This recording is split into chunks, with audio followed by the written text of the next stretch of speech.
तो दोस्तों बात करने वाले हैं आज अपने इस वीडियो में हम 8,800 पदों पर जो नई शिक्षक भर्ती है यहाँ पर उसके बारे में पूरी जानकारी हम देंगे ए टू जेड। जो भी इन्फॉर्मेशन है वीडियो में लास्ट तक आप बने रहिएगा, सारी जानकारी आपको यहीं से मिल जाएगी। फिर भी आपको लगता है कि कोई सवाल आपका है तो कमेंट सेक्शन में आप लिखिएगा ज़रूर हमारे लिए। प्रेषक में आनंद कुमार सिंह, अपर मुख्य सचिव उत्तर प्रदेश शासन, और यहाँ पर आप देखेंगे तो सेवा में महानिदेशक स्कूली शिक्षा उत्तर प्रदेश लखनऊ। यहाँ पर अगर हम बात करें 27 जून 2025 की डेट में ये नोटिस, और यहाँ पर ये विषय है वार्षिक कार्य योजना एवं बजट 2025-26 में प्राप्त अनुमोदन के क्रम में स्वीकृत 8,800 परिषदीय प्राथमिक एवं कंपोजिट विद्यालयों में बाल वाटिका कक्षा हेतु ईसीसीई एजुकेटर की सेवाएं प्राप्त किए जाने के संबंध में। Early childhood care and education बोलते हैं इसे। और यहाँ पर 8,800 पदों पर जो है वो भर्ती होनी है। कॉन्ट्रैक्चुअल बेसिस की ये भर्ती है। इसके पहले एक वीडियो में हमने आपको कल जानकारी दी थी। और ये 11 महीने के लिए आपका ये जो कॉन्ट्रैक्ट है वो होगा, कितना कुछ सैलरी आपका होगा उसके बारे में भी हम यहाँ पर थोड़ी देर में चर्चा करेंगे। तो ये सारा तो कुछ है। यहाँ पर इन्होंने बजट के बारे में बताया हुआ है कि 8,800 परिषदीय विद्यालयों में जो है वो प्राथमिक और कंपोजिट विद्यालयों में बाल वाटिका के लिए, मतलब कक्षा 1 से पहले के जब हम एडमिशन को लेकर के बात करते हैं, जैसे आप आंगनवाड़ी कह देते हो, उसी के समकक्ष आप मान के चलिए बाल वाटिका में कक्षा में जो है यहाँ पर ईसीसी एजुकेटर के लिए जो है ये नियुक्ति निकली है। और इसके पहले हम आपको बता दें जो आपकी नई शिक्षा नीति है उसी में इसके बारे में चर्चा की गई थी। केंद्रीय विद्यालय संगठन और जो केवीएस एनबीएस है वहाँ पर ये चीज़ें शुरू हुई। अभी यहाँ पर जो परिषदीय विद्यालय हैं वहाँ पर ये चीज़ें लागू हो रही हैं धीरे धीरे। सेकंड पॉइंट पे आप देखेंगे तो इसमें इन्होंने बजट के बारे में बताया हुआ है कि 11,360 जो है वो लाख रुपए के आसपास जो है स्वीकृति जो की गई है उसके बारे में चर्चा की हुई है। आगे अगर यहाँ पर चलें तो 8 सदस्यीय समिति का गठन किया गया है यहाँ पर इसके लिए जो नियुक्तियाँ करेंगे। और इसमें इन्होंने बताया हुआ है कि दूसरे पॉइंट को अगर हम लेकर के चर्चा करें तो इन्होंने इसमें बताया है कि प्रतिमाह जो है वो कितना मानदेय जो है वो दिया जाएगा। तो 10,313 रुपये प्रतिमाह के आधार पर अधिकतम 11 महीने हेतु रखा जाए।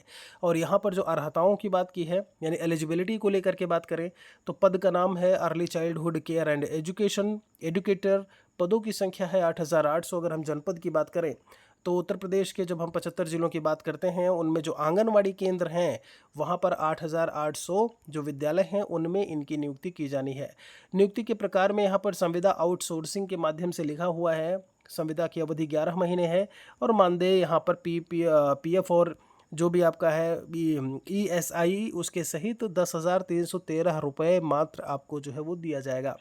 शैक्षिक योग्यता की बात कर लेते हैं तो विधि द्वारा स्थापित यूजीसी नेट माफ़ी चाहेंगे यूजीसी से मान्यता प्राप्त विश्वविद्यालय से स्नातक परीक्षा गृह विज्ञान मुख्य विषय के साथ में, ध्यान दीजिए होम साइंस आपका मेन सब्जेक्ट होना चाहिए।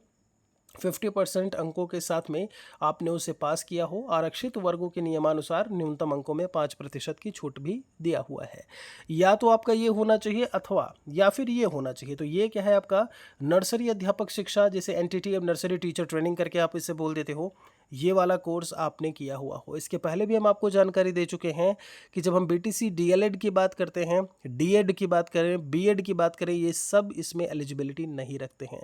जब हम डीएलएड की बात करते हैं, डीएड ये 1 to 5 के लिए होता है। बीएड आपका वो आपका 6 से ऊपर के लिए है। जबकि एनटीटी कोर्सेज जो होते हैं वो आपका नर्सरी टीचर, नर्सरी नाम ही है, तो कक्षा 1 से पहले के लिए होता है। ठीक है, यहाँ पर अभी हम आपको बता दें कॉन्ट्रैक्ट पर ही केवीएस में भी जो है टीचर्स ये रखे जा रहे हैं। वहाँ पर मानदेय 21,250 रुपये है। यहाँ पर आपको 10,313 रुपये मिलेंगे। वहाँ पर भी अभी इसकी परमानेंट वैकेंसी नहीं निकली है। इस बार ज़रूर पूरी संभावना है कि वहाँ पर परमानेंट वैकेंसी जो है वो ईसीसीई की निकले। कार्य और दायित्व को लेकर के बात की हुई है तो 3 से 6 वर्ष के बच्चों को औपचारिक शिक्षा या फॉर्मल एजुकेशन के लिए तैयार करना, क्योंकि 6 से 14 वो आपके किसमें फ्री एंड कंपलसरी एजुकेशन 6 साल में कक्षा 1 में एडमिशन हो जाता है। तो 3 से 6 की बात की हुई है। आयु वर्ग 3 से 6 के बच्चों के भौतिक, मानसिक, सामाजिक, संवेगात्मक, अकादमिक विकास हेतु वातावरण सृजन एवं आंगनवाड़ी कार्यकर्त्री को उक्त की संप्राप्ति में सहयोग प्रदान करना, ये सारी बातें लिखी हुई हैं। कुछ और भी चीज़ें हैं जिसे आप यहाँ से पढ़ सकते हैं। तो ये है जब हम इनके काम को लेकर के बात करेंगे कि इनका क्या काम होगा, इनका क्या उत्तरदायित्व है, जो ये टीचर्स वहाँ पर जाएंगे ऐसे में कॉन्ट्रेक्चुअल बेसिस पे।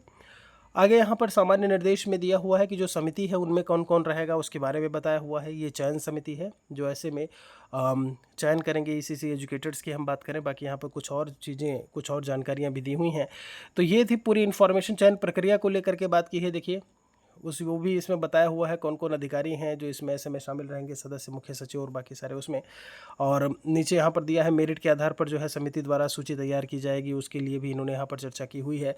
और कहा है कि मेरिट सूची हाई स्कूल, इंटर, स्नातक, जरा इसको गौर करिएगा। यहाँ पे जब हम मेरिट सूची को लेकर के चर्चा करते हैं तो हाई स्कूल दिया हुआ है इन्होंने, इंटर है, स्नातक है, एनटीटी या जो डीपीएससी कोर्सेज हैं, संबंधित डिप्लोमा है जो भी, उसमें प्राप्तांकों के प्रतिशत के योग के आधार पर प्रत्येक जनपद मेरिट सूची अवरोही क्रम में तैयार करेगा। यदि 2 या 2 से अधिक अभ्यर्थियों की परीक्षाओं में प्राप्तांक के योग का औसत समान होने की स्थिति होती है तो ऐसे में अधिक आयु वाले अभ्यर्थी को वरीयता दी जाएगी। यदि आयु में समानता होगी तो ऐसी दशा में अंग्रेजी वर्णमाला के वरीयता क्रम को जो है वो ऐसे में वो प्रेफर करेंगे। प्रत्येक परीक्षा के प्रतिशत को दशमलव के 2 अंकों में राउंड ऑफ किया जाएगा। तो ये बात दी हुई है। देखिए चयन कैसे होगा पूरा बता दिया है कि किन किन के अंकों को जोड़ा जाएगा। ठीक है, जैसे जब आप जो है मेरिट बेसिस पर कुछ चीज़ें निकालते थे कि 40-60 का होगा, कितना रेशियो होगा, जब 1:5 की बात करते हैं, जो प्राइमरी शिक्षक भर्ती की बात की जाती है, ठीक है, उसमें भी अभी ये चीज़ें काउंट होती हैं, यहाँ पर भी ये चीज़ें काउंट होंगी। इसमें कोई परीक्षा की बात ऐसे में नहीं की गई है। आपके प्रमाण पत्र जो है मूल अभिलेखों का मिलान करते हुए सत्यापन किया जाएगा, उसके बाद ही ये काम होगा। ठीक है, आगे दिया हुआ है विद्यालय चयन हेतु काउंसलिंग की जो बात की गई है, इसमें कहा गया है कि अंकित अभ्यर्थी के सम्मुख जनपद के उन सभी विद्यालयों की सूची जिनमें लोकेटेड केंद्र हैं वहां पर क्या होगा, चयन हेतु उनको प्रस्तुत किया जाएगा। संबंधित द्वारा विद्यालय चयन के पश्चात वह विद्यालय सूची में लॉक करते हुए अगले अभ्यर्थी के सम्मुख अवशेष सूची प्राप्त करते हुए विद्यालय का चयन कराया जाएगा। देखिए पूरी बातें लिखी हुई हैं इसमें, आप आसानी से इसका आप स्क्रीनशॉट ले सकते हैं कि कैसे चयन का होगा। मैं यहाँ से दिखाई दे रहा हूँ। चयन प्रक्रिया क्या है, दक्षता प्रमाणीकरण, तो आप इसको यहाँ से देख सकते हैं, इसका आप स्क्रीनशॉट भी ले सकते हैं। ठीक है, तो ये सारी बातें हैं और उसके बाद यहाँ पर इन्होंने बताया है कि ये सारी चीज़ें होंगी और उसके बाद इतने हम जो एजुकेटर्स हैं उनको हम जा कर के एक संविदा के तौर पर उनकी हम नियुक्ति करेंगे। उम्मीद करते हैं कि सारी बातें A to Z आपको समझ में आ गई होंगी। इन्होंने यहाँ पर तीसरे पॉइंट में बोला है कि वार्षिक कार्य योजना एवं बजट 2025-26 में प्राप्त अनुमोदन स्वीकृत के कार्यक्रम। चलिए ठीक है, इसमें तो कुछ ज़्यादा खास नहीं है। खास यही था कि आपके इसमें कौन कौन सी चीज़ें जो है वो मांगता है। विद्यालय के चयन के लिए काउंसलिंग वाली जो बात की गई है इस पर भी आप जो है विशेष ध्यान दीजिएगा, गौर करिएगा।